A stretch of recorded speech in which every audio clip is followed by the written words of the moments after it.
Let's go ahead and welcome in Andy Montgomery. Andy, Mike Frisch here from the great state of Minnesota. Welcome to the Taiwan on Video podcast. Hey guys, it's good to be here. A little challenging getting here, but we finally made it work. We've been trying for several weeks now. We have, but it's a busy time of the year for all of us. And Andy, where are you currently at today? I'm in Seneca, South Carolina, near Clemson, where I went to school at a Fishers of Men meeting. Oh, So cool. I speak here in about an hour. I'll speak at their meeting. It's their district championship. Awesome. So, Andy, let's start by talking about you are a Bass Pro Tour angler now. Spent time in BASS as your career was developing, and now you're in Bass Pro Tour. Talk a little bit about your reasons for transitioning to the Bass Pro Tour and your impressions after a couple seasons of fishing it. Um, well, money's the number one driving force in anything, right? Sure. So I started my career in FLW. And I got to the point where I qualified for the elites. I thought to take my career to another step, that would be the best thing to do. I did that. Um, and then I fished the Major League Fishing for several years. Had actually qualified up to what they called the Cups back then. So when had a lot of success in Major League Fishing, I absolutely love Score Tracker. There's a Mm-hmm. lot of debate over all you can catch and five fish, and I don't care about none of that.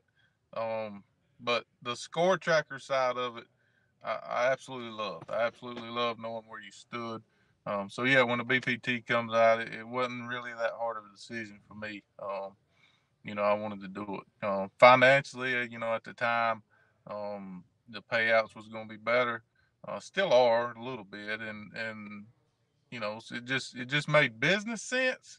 Mm-hmm. And plus that score tracker, I really like the score tracker. That's cool. That's very cool. So, Andy, you talked about the financial side of it a little bit, and that's the side that I don't want to call it the dark side of what we do, but it's the side that drives what we do. And actually, I believe that when the BBT came to being, it actually forced BASS's hand a little bit on their payouts. But talk a little bit about that as far as. Do you believe that there's a place for both circuits long term, or how do you see the future regarding that? Well, yeah, there's a place for both tours. There's been two major tours for Mm-hmm. my whole career. FLW and Bass, and the payouts kind of fluctuated on where you needed to be at that. Even in the earlier days, they was kind of the same deal. Some guys went with FLW, some guys stayed with Bass, and this is just another step in that progression. So, hey, I hope there's room for both tours. I got friends that fish Bass. I don't want anybody to be out of a job. And of course, I fish Major League Fishing, and I don't want to be without a job. So, um, you know, I think there's room for both tours. Competition's always good. It's good Sure. in everything. As far as the league striving to be better, better, better. So yeah, hopefully 5 years from now, both tours is there, and they're still both striving to be the best they can. Awesome.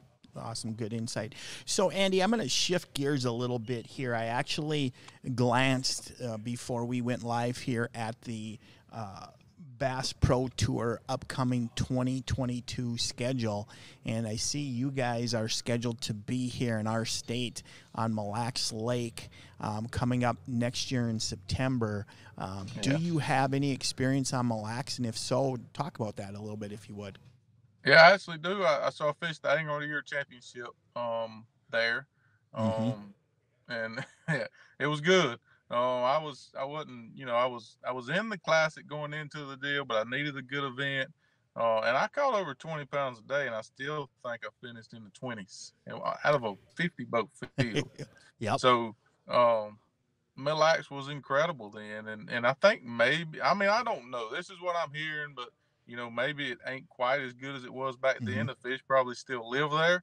They just may be a little harder to catch just from the pressure, of the first time we went there. Um, But I have some experience there. The one thing I didn't figure out when I was there was the largemouth fishing. I knew it wouldn't compete, in that format, Mm-hmm. over multiple days. It's the same way at Detroit River. Typically, largemouth wouldn't compete. There's a few guys did good at our event doing it, over Sure. multi-day events. Andy Morgan had 26 something with Mm-hmm. largemouth, five Mm-hmm. fish. Yep. But Yep. over multi days, it'd been hard to sustain that. So that's what I'm more interested when I go back to Middle Axe is the largemouth fishing. How good is it? Can I find it? Can I do it?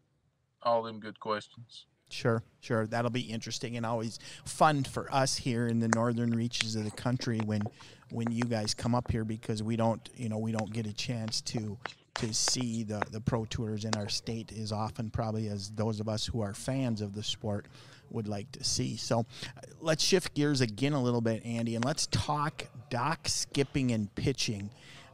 One of your fortes.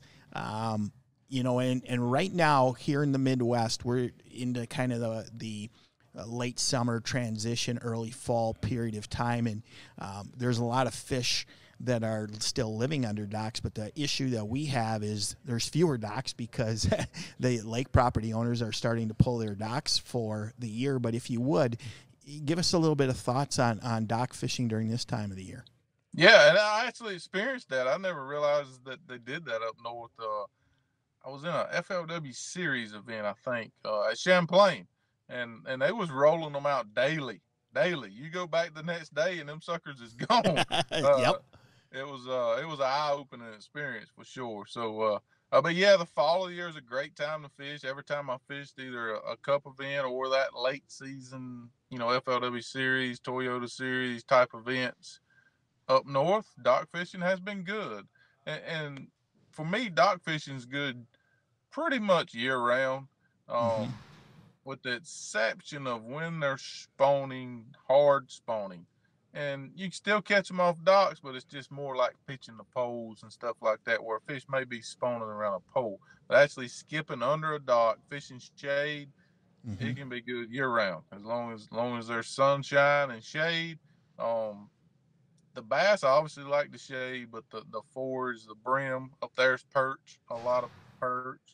They just Mm-hmm. love to hang around the shade. And wherever the forage is, that's where the bass is going to be. Mm-hmm. So when you fish docks up in the Midwest and in the North, is that what you key in on? You're looking for the shade. Are you looking for vegetation close? Are you looking for deep water close? What are you looking for? Yeah, so up north, you want Most y'all's lakes have a lot of vegetation. Mm-hmm. So I want there to be a lot of largemouth habitat. It doesn't have to actually be around the dock, but out in front of it, if you got good grass out in front of it, any type of vegetation, largemouth habitat. That's where your best docks are going to be. Most parts of the country, different times of year, I'm looking for docks in the back of pockets. I'm looking for docks, on points, flats, just a lot of different variables. But up north, the number one variable is largemouth habitat. Just as long as it's a place a largemouth can live, then there's going to be really good docks when they get shady. Some places up north, even on lake on one lake, they may be part of the lake that has a lot of vegetation, a lot of largemouth habitat. Another part may not. It may have a bunch of docks, but it may not have a lot of largemouth habitat. And typically, them's not as good as if you can just put yourself in an area that has the other largemouth habitat, Mm-hmm. That which is makes great. Yep, that makes a lot of sense. So in those or around those docks where there is some of that other habitat, you're looking then, and you referenced it already, sunlight and shade. Anything else that you're looking for? Not really, not up north. And that may simplify things. Mm-hmm. Everywhere else in the country, there's so many variables when you go dock fishing. So many variables. There's floats. There's poles. Again, there's docks, and the whole lake's largemouth habitat down in the south or most of the country. So you really have to look, a little deeper. Mm-hmm. When you go to catching them on docks, as far as, red clay banks, sandy banks, just it's endless. It's endless down here.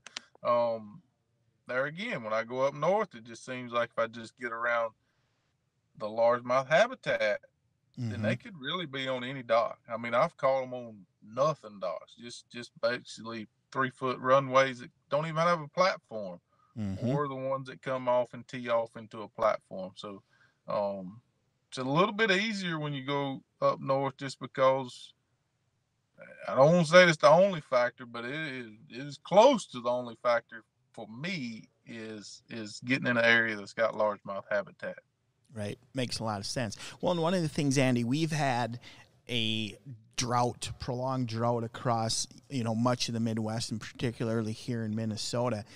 And I have heard several anglers who don't spend a lot of time fishing docks, because I do favor dock fishing in at least some of my days fishing largemouth. But one of the things that I've heard numerous people say is, well, there's not going to be as many dock fish because there's not as much water under the docks. And I guess I would disagree with that a little bit. It came out of a tournament about a month ago where 2 fish over 6 pounds came out of docks, and one of them supposedly came out of less than a foot of water up tight to shore. My theory has always been, if there's enough water to cover a largemouth's back, that's enough water. Would you agree, or would you disagree? Yeah, absolutely. And we catch them down here off just it barely covers its back. Some of the Mm-hmm. docks we catch them on. The only challenge you run that I've seen up north is the dock's never too shallow to hold a fish. It's just, can you get to them, because a lot of them places are a little bit flatter. Mm-hmm. Um, so if you can get to it, and like you say, if it covers his back, absolutely he'll be under there. It just presents a little bit more of a challenge, it seems like to me, up north, to actually get to them shallow docks. Sure. I experienced that at Champlain this year in the BPT. Um, I had a good event, and that's all I practiced. That's all I did was fish docks, and I had a top 20. Um, but there was some docks that in the past, I'd caught them off of, and I couldn't even get to them. I could see them. I knew they Mm-hmm. was one living under that joker, and I wanted to put on waders and go over there and throw under there and catch him. Yep. But I just couldn't get to them. Sure, sure. Let's talk, Andy, a little bit about equipment, because I know that you have worked very hard with Strike King and Lew's, developing, the right rods and reels, as well as baits, your jigs and your new buzz bait. Talk a little bit about the skip and jig, and what went into the design of that and some of the attributes of it. Yeah, so the skip and jig, it's been out a little bit, and there's a lot goes into a skip and jig, and we could go into a big dialogue of it. But for me, the number one factor is the hook. It's got the right hook in it. It's not. I like to skip on fluorocarbon, so it's not too thick that you can't get a hook through them on fluorocarbon, and it's not too thin that it's going to bend when you're skipping. Because when you skip under something, you're constantly hitting stuff that you can't see, and you Mm-hmm. don't want a hook that's going to bend over. But on the flip side, you don't want a hook that's too big that you can't get a good hook in them in the fluorocarbon. So it's got the perfect diameter hook. It's the skirts thinned out a little bit, so it's going to skip a little better the less skirt you got. It's got that screw lock keeper on it, which is really big. I use a Rage Bug 99% of the time now. I used to say 95, but now it's up to 99% of the time. And Yep. you know, the days of gluing it is over. I can just screw it right up on that screw lock. It holds it tremendously, um, to be able to skip. So the collar, it's a collar skirt right now. It's got a deep cut in it, so it's going. There's no play there. There's no play there. So when you're skipping, it's not going to slide down. So Sure. that's the skipping jig. The skipping buzz bait, something I'm really excited about. Just because we got a unique connector there that holds everything in place. Um, and the skipper buzz bait, it needs to be compact, um, and it needs to stay in that perfect frame straight out of the pack to skip really good. And anytime you're skipping a buzz bait, it's going to open up. And once it opens up, Mhm. it don't skip as good, and you're constantly trying to get it back like it was. So we got a really cool design that I'm pretty proud of that holds everything perfectly in place. Um, great soft plastic holder, which is Mhm. is tremendous on that. So a lot of factors went into the skipping buzz bait as well. The skipping reel is another thing that I'm pretty proud of. It's a lot of great feedback on that reel. It's the reel I use. It's really good for learning skipping, and then like I said, I use it. So it's Right. it's even if you're really advanced, you can get a little more distance out of it. With Mhm. that skipping loose, skipping reel, with the way we design the spool, and the spool's probably the number one attribute to the reel. But the other little things I want when skipping, a strong drag, um, two braking systems, all that stuff's in there too. Mhm. And then we Mhm. got the rod too. So I got a skipping rod just came out. I actually seen it hit a few stores. I seen some of them's already sold out, which is a good thing. That's Um, awesome. I say it's Mhm. a good thing, but anyway, they're already sold out. So um, I've seen that, and so yeah, right now at Strike King we got the skipping jig, the skipping buzz bait, the skipping reel, and the skipping rod. There That's we a go. lot of skipping. I get tongue tied when I'm gonna get There me you a little go. recorder and just so it'll say skipping because I'm gonna. That's a pretty hard word to say for me.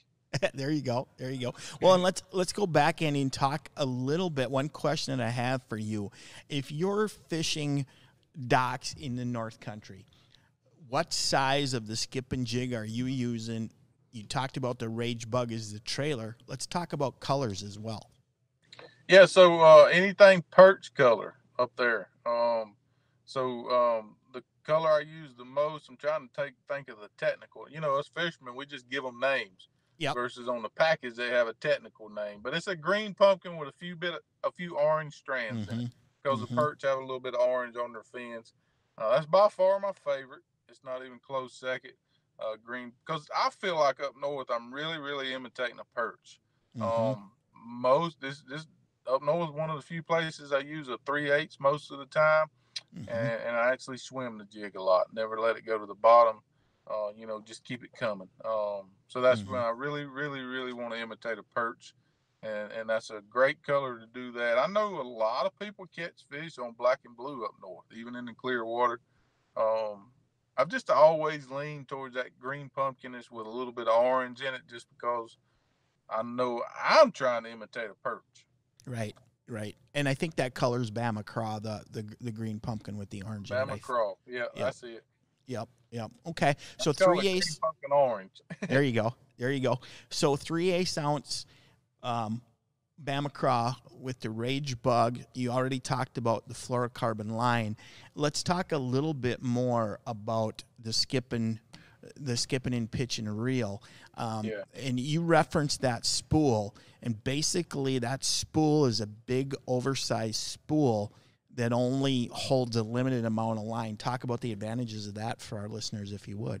Yeah, so it actually come off a trick that some of my old buddies did here when they was trying to learn to skip when I first learned to do it, and then they tried to do it.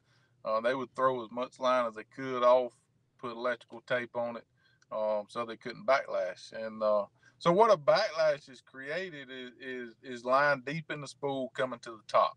That's what creates it. And when you limit the amount of that can happen, then you greatly reduce your backlashes. Um, which is what we was trying to do. Make it Mm-hmm. easier for somebody to learn. If you do get a backlash, most of the time you just pull it out and keep fishing. It's not one that you got to cut. But boy, does that bigger spool just make it cast better? Mm-hmm. Not only skipping, just fishing around the bank. It was pretty surprising. My original plan was to keep it from backlashing, and then we was surprised at how well it just fishes. It just casts, holds 40 yards of 20-pound line. I can fish all day without having to change. So it's got plenty of line. The original one we'd use um, only held 30 something, and I could fish all day on 30 something fishing docks. but it's Sure. going dock to dock when I want to make a really long cast to a boat ramp, a stump, or something. Sometimes I'd spool it. So Mm-hmm. we went a little bit deeper on the spool. Um, that was a balancing act. We wanted the smallest line capacity that did not hinder you casting at all, and that's what we came up with. Okay. Okay. And Andy, I guess my question that I have for you, or I guess the observation that I would make, is a couple of things. Number one, and I've fished that reel pretty hard this year on several of my rods. Two things. Number one, I find that it works great, as you said, away from docks as well, because it does cast well and casts, a good length. The other thing that I love about it is it also seems like it fits perfectly in my hand, and Yeah, to me that's important. It's a comfortable reel to fish with. yeah, it's super light. I can't remember the exact ounces off the top of my head. I did know it, but it's super light, super compact, fits right in your hand. Um, it's just comfortable, like you said. Mm-hmm. It's just not oversized. Right. Um, and yes, it's really comfortable, really, really comfortable. Yep, yep. So here's my next question again, I guess then, Andy, is, and this is again switching gears a little bit. Let's talk about the skip and buzz a little bit.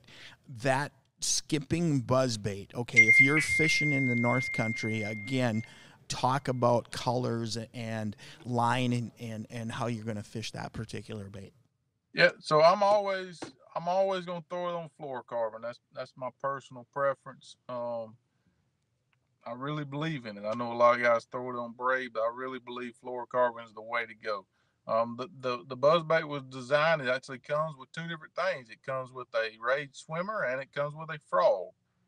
So you can put either of those on there, or you can put your favorite soft plastic. I catch a lot of fish on a rage bug on a Mm-hmm. buzzbait. It skips really well. So, and color wise, it's pretty simple. You either use white or black, and for Mm-hmm. me, I've been for years you've heard me with white when it's brighter, blacks when it's cloudier. I've heard all these theories, and I've tried to prove one of them myself, and I can't prove it. I mean, Right. I just can't. I don't know. I know there's been a few days where I've caught them better on black versus white. Most of the time, I think it don't matter. Mm-hmm. So it's just a kind of a trial and error type thing. Um, Sure. Sure. and we also have a pink one, which can be good down here in the springtime. I'm not sure if a pink floating worm and stuff has ever been big up north. You No. you might can help me out with that. No. No. Um, Not. I don't think it's ever really caught on up here. yeah, so pink's a big deal around here around the spawn, and Mm-hmm. so around the spawn, that can be good too. But Sure. color selection is pretty simple. Um, you can flip back and forth between the rage swimmer. I actually use the smaller one a lot, the 3.75 Oh, rage sure. swimmer a lot instead of the four. Right. Um, and Right. I'm catching a lot of fish on that rage swimmer, that's for sure. Okay. Okay. So is the skip and buzz available at the retail level yet? No, well, it's not. They're not in yet. Okay. They've been ordered. I checked the other day, and it says December, which is y'all be dragging it across ice then, and it's Yep. past buzz bait time here. Um, But so they'll be here as soon as possible. I hope they get here before then, but they're not quite here yet. So Sure. is everybody, as you know, I heard you talking about the boats, which is awesome, having a showroom floor full of boats. But Mm-hmm. um, you know, everybody in the industry struggling with getting product. It's just a challenge right now. Absolutely. You're right. All and industry wide. So Andy, let's switch gears again. We actually had a couple questions here that came in for you. First question comes from Clayton Will, and he talks or asks recommended length of rod that you use, and I'm assuming he's talking about when you're fishing docks, when you're skipping docks. Yeah, so I use a 7-1, but I'm a little taller guy. So a 6'9" is good. I actually designed two rods. One's a Mm-hmm. 6'9", one's a 7-1. The action of them is pretty much the same. But you really need to match the length of rod to how tall you are. I can right? skip any length rod, and I've had guys tell me, man, I can skip a 7.6 as far as you can. But to be deadly accurate, you need to match the length rod to how tall you are, and that gives you, instead of making you do a sidearm motion, it gives you more of an underhand. Um, Hmm. so, you know, if you're under 6 foot, I'd suggest a 6'9". You're gonna get plenty of. You're gonna catch a lot of fish on the 6'9". You're not gonna sacrifice hook set. That's a myth. Um, if you're a taller guy, then use the 7-1. But like I said, we got two designed at the Lou Signature Series Hmm. rods. Um, Same action. It's just 169, 171. And I can personally speak for the 6'9". I'm 5'8", and I've been fishing the 6'9" for several weeks now, and it's the most accurate skipping and pitching rod that I've ever used. So I can speak to the attributes of that rod. Second question comes from Jeff Peterson, and Jeff asks a question: do you fish Lake of the Ozarks? I fished one event there. I fished a Major League Fishing Cup event there. I've always heard these famous stories of how good of a dock lake it was, especially from the Hibden boys. Guido, back Mm-hmm. when he was living when I fished FLW, he used to talk to me about Lake of the Ozarks. Dion also. So it's a very famous dock lake. I only got one tournament ever on it, which was the no practice Major League Fishing Cup style event, and I finished second. I should have won that event, but I was fishing docks. Okay. Okay. Good. Good. So let's Andy go back and talk a little bit more here before we let you go. We've got about 5 minutes left here. Andy, let's talk about the skip and buzz. Just you and I, we actually did a little Facebook or video at ICAST and where we talked about skip and buzz and got a chance to look at it. That thing designed for skipping and pitching, but to me it looks like that's going to be a really good all-around buzz bait as well, not just one for skipping and pitching. Correct Right. me. I mean, we put the skipping label on it, but it's just like you said, it's a buzz bait. If you Mm-hmm. put a soft plastic on a buzz bait, I ain't gonna say there's not a better one, but I ain't seen one yet. Just the way it holds it and everything. And then up north too, especially with y'all fishing around a lot of vegetation, you can straighten a buzz bait out when you get one on. And I know, some guys use braid around that vegetation, and not straighten it out to where you lose a fish. What I'm talking about Mm-hmm. is the arm opening up, Mm-hmm. and you have to try to fix it. You have to try to get it run.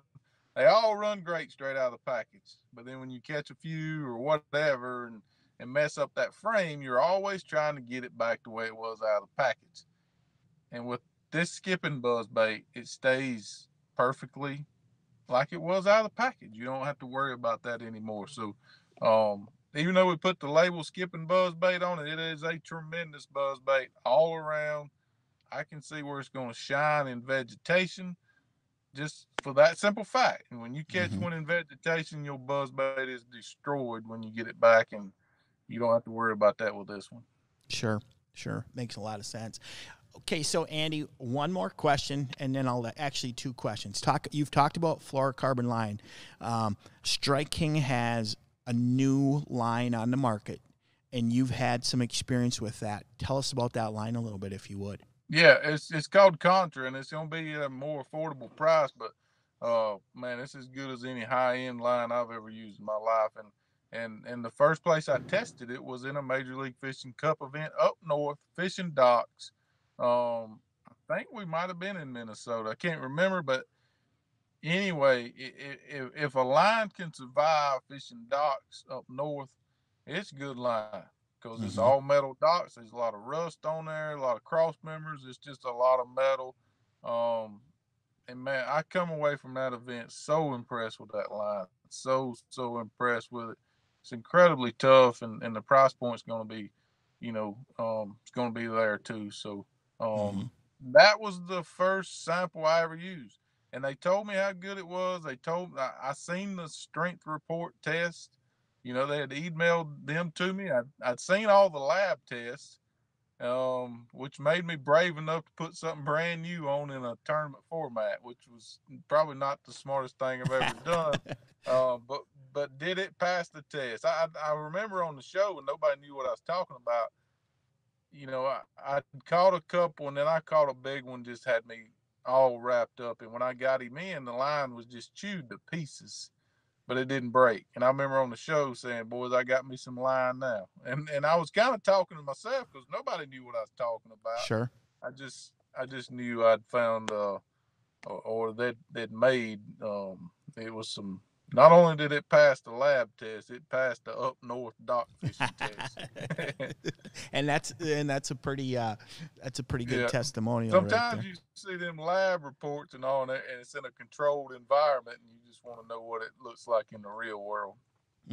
Right. And correct me if I'm wrong, Andy, but the line is going to be available, and this is a new line from Strike King called Contra. It's going to be available on monofilament, fluorocarbon, and braid, correct? Correct. Monofilament, fluorocarbon, and braid. Um, and just be totally honest, I haven't been able to test the braid and the monofilament much yet, but I promise you that fluorocarbon is some kind of good. Awesome. Awesome.